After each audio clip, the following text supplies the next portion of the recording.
Hi, welcome to my YouTube channel, Silver Cocaine Aristo. Relatively new channel where we'll be reviewing cars, reviewing my own cars, and just following through the journey I've had with this car. So if you like the JZS platform or you like the JZ engine platform, make sure to like, share, and subscribe because you'll probably enjoy this content.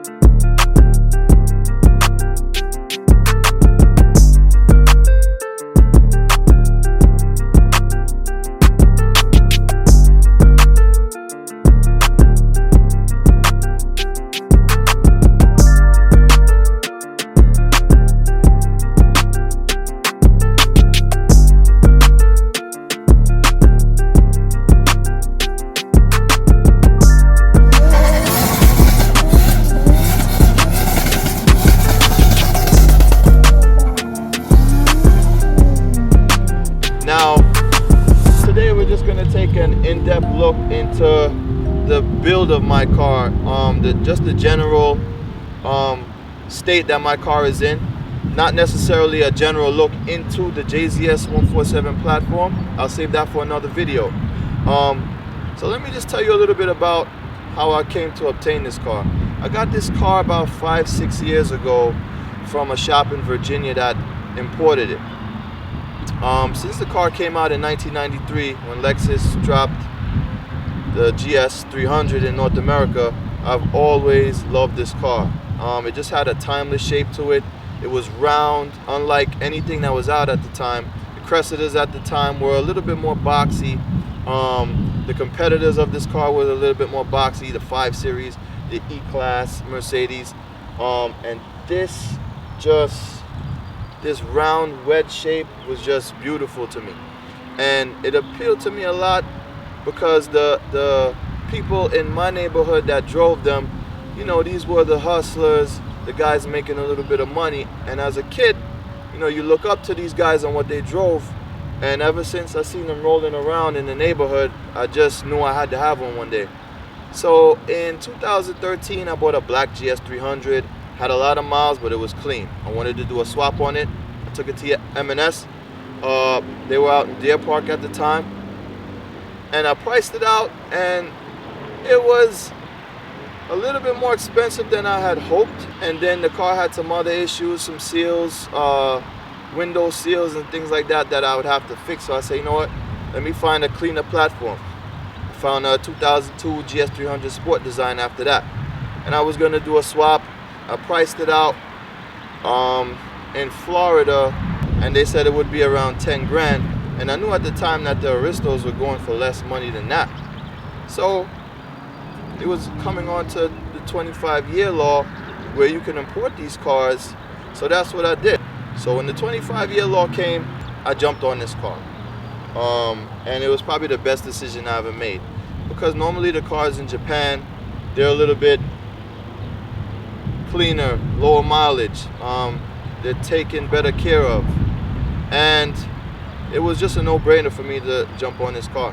When I make reference to this car, I'm going to also be making reference to cars that are closely related to it, competitors, cars like the Mark IV Supra that was made 2 years after this car, but in very close relation as far as the suspension parts they use, the engine, electronics, things like that.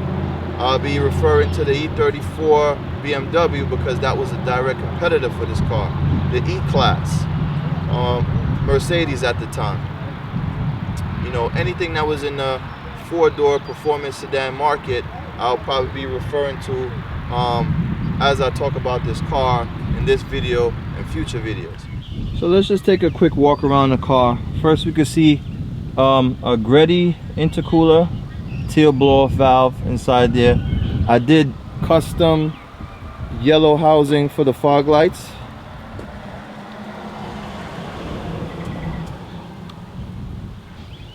The brakes and suspension. So I went with calipers from a Mark IV TT Supra, just in the front. In the back, I left the stock calipers. And then also in the front, we did Project MU rotors and pads. As far as suspension, we did Silver's Neomax suspension. They were said to be a little bit better than BC coilovers, so I went with the Silvers, and I'm pretty happy with them. They ride good, they ride stiff enough and soft enough, so that I could, you know, pretty much enjoy it on the street, and it could take corners pretty well. So I'm pretty happy with that. Well, let's talk about the tires for a minute.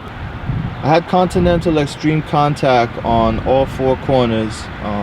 I had to change that because as you approach over 500, they start losing traction when the boost comes on. So I went with Toyo Proxy's R888Rs in the rear, and I kept Continental Extreme Contact Pros in the front. I mean, these tires are great. I love them. I've had them for years on different cars. I love them, but as you start making some power, you know, it's just not gonna hold. But to corner, I never had an issue. I never understeered with this car, not even in the rain. So yeah, that's the tire setup on this car. So the exhaust is 3-inch twin exhaust, all the way back from a 3-inch downpipe with vibrant mufflers. Petrolworks in Lindenhurst, Long Island, they did all the work.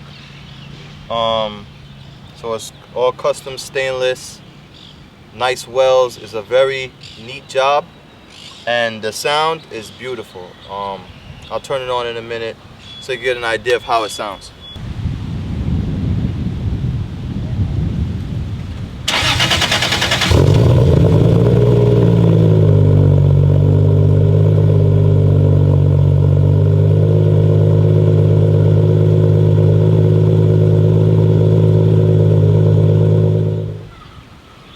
As far as all of the Tom's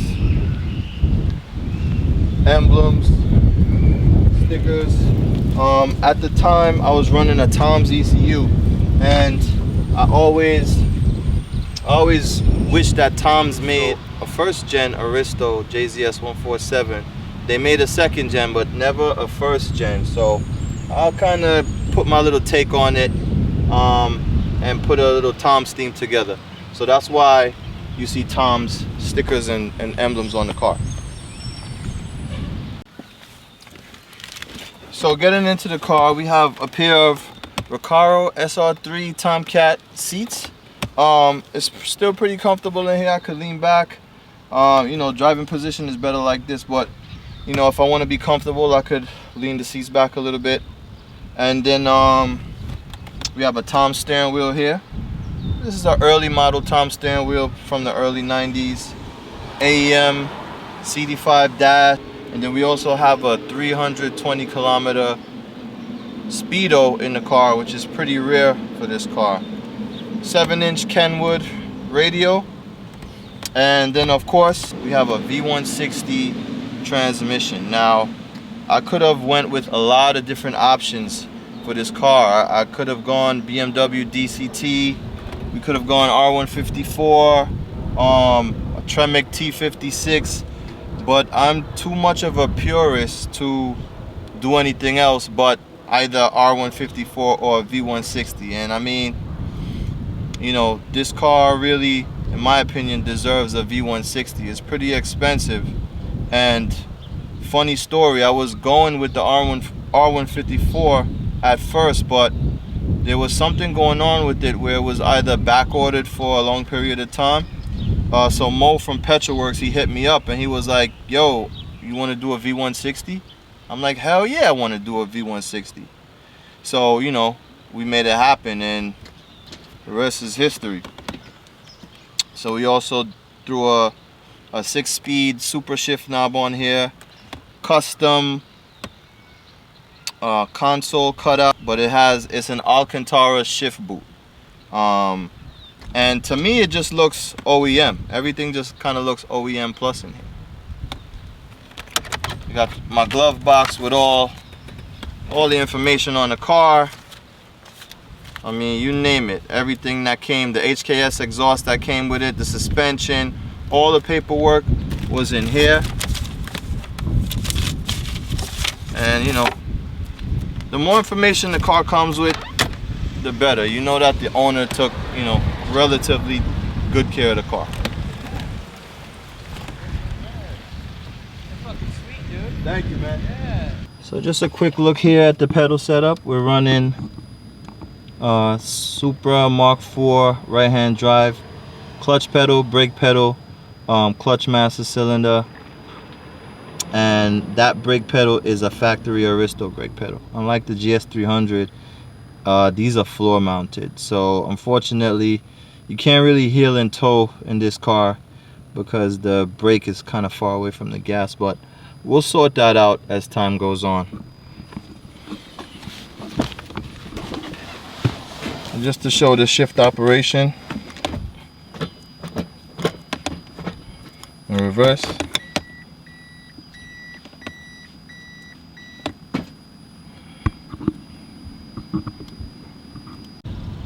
So let's take a look and see what I got in the trunk and the trunk space. Factory trunk. The only thing modded in here is the box. I got a 12-inch subwoofer because I do like a little bass. The helmet, I left it in here from a car show that I had a couple weeks ago, and that's it. You know, the Tom's accessory box I carry with, you know, some emergency road items just in case. You know, I got road flares in here, or drills, impact guns,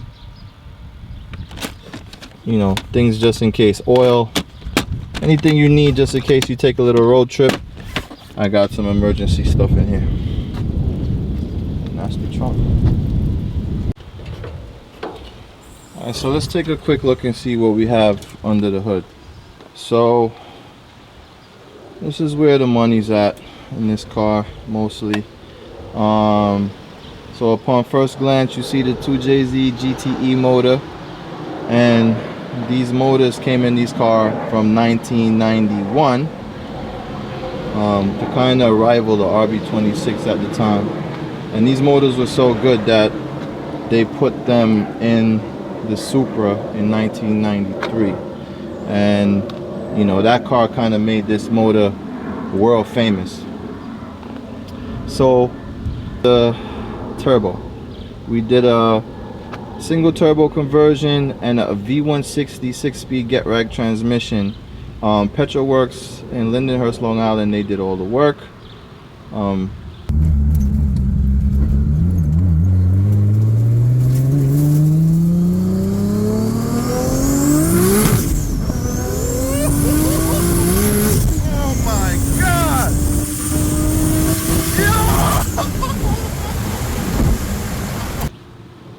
Very clean work. I'm very happy with it. I don't have any issues running the car. I could run it hard if I want, and the car runs good. Shout to Mo, Ron, Josh, good guys out there.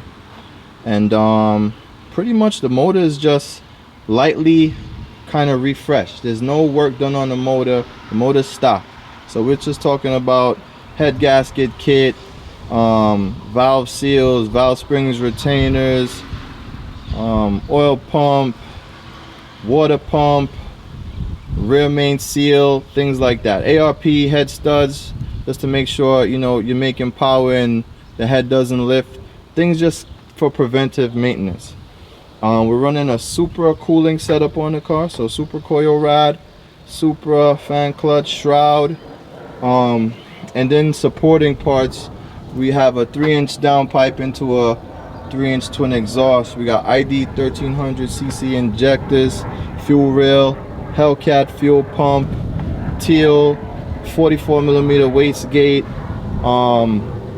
teal blow-off valve, and that's pretty much it in a nutshell. What you see here is what it is. Pretty simple setup, and I love the single turbo setup because it just frees up all the cluster that is twin turbo or twins from the factory, and you know they're prone to failure after a while. It's been 30 years, so in my opinion it's best just to get rid of them, you know, unless you want to keep your car original. And that's pretty much it. As far as the V160, we're running a tilt-in clutch. I'm not sure what flywheel is in there, and I'm not sure if it's a twin plate clutch or not, but you know, they have to be aggressive to support this kind of power, and I'm not making that much power. It's probably a little north of 550 right now. We had to turn it down because the car is having a fuel pressure issue when it's running high boost. But 550 or north of 550 is just, you know, perfect for the street. The car is heavy, but you don't really feel it with that type of power. And that's pretty much it.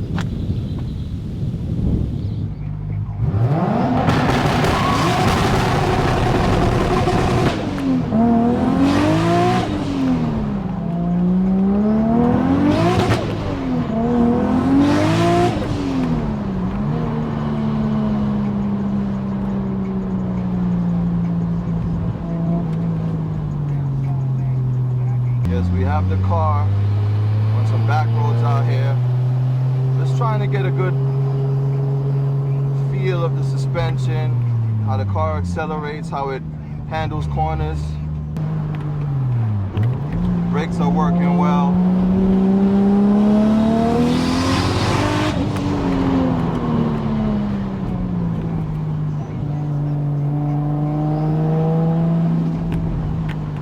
Got some blind corners.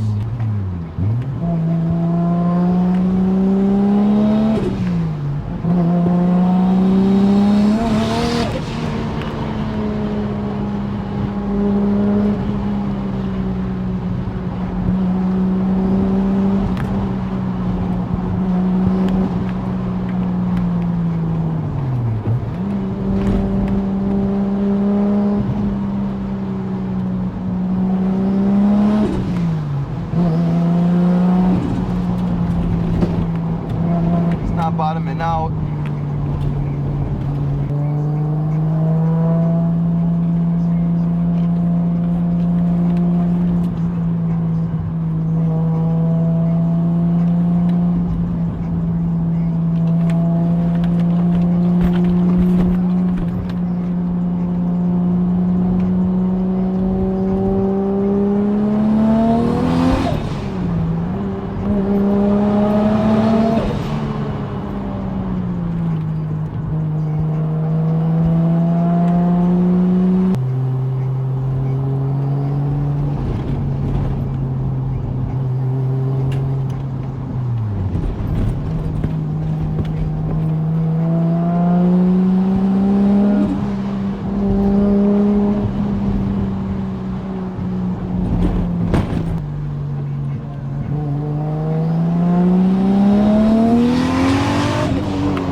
that's it. That's my in-depth look into my 1992 Toyota Aristo 3.0V. I hope you enjoyed it. I hope you liked the build. If you do, please make sure to like, share, and subscribe. I'll be trying to bring you some more content. Hopefully, I'll sound a little bit less boring than this, and I hope you enjoy it. Thanks for watching.